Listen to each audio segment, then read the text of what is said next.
Serba Usaha KSU Krama Bali KKB melaksanakan rapat anggota tahunan di Wantilan Gedung Pers Ketut Nada Denpasar. Menjelang usianya ke-13 pada 25 Mei mendatang, KKB berkomitmen terus maju membangun perekonomian Bali. Rapat anggota tahunan RAT Koperasi Krama Bali tahun buku 2017 dihadiri anggota dari 9 kabupaten kota se-Bali.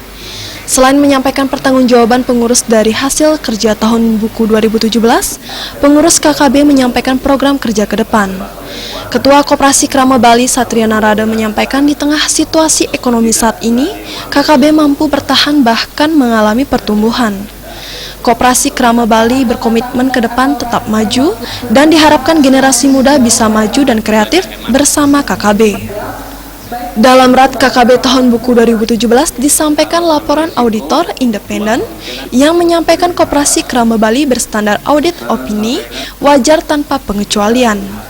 Terkait hal tersebut, Ketua Pengawas Koperasi Krama Bali Ide Bagus Teddy Priantara menyatakan kebanggaan karena hasil audit dari tim independen menyatakan opini wajar tanpa pengecualian dengan indikator salah satunya terpenuhi prinsip akuntansi termasuk pengendalian internal yang cukup baik.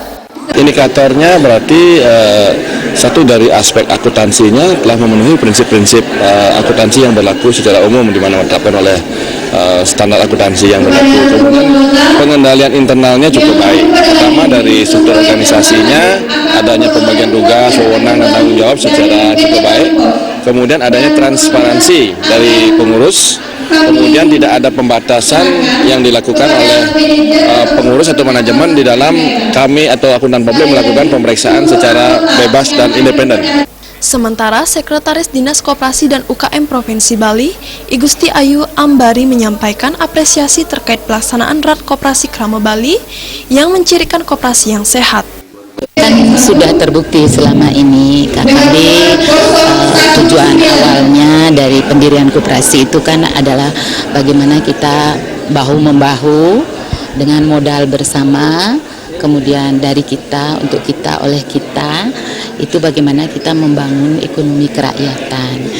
Serangkaian RAT Koperasi Krama Bali tahun buku 2017 dilakukan peluncuran KKB Net yang dirangkaikan pengundian door prize dan pasar murah KKB. Perawidia Bali TV.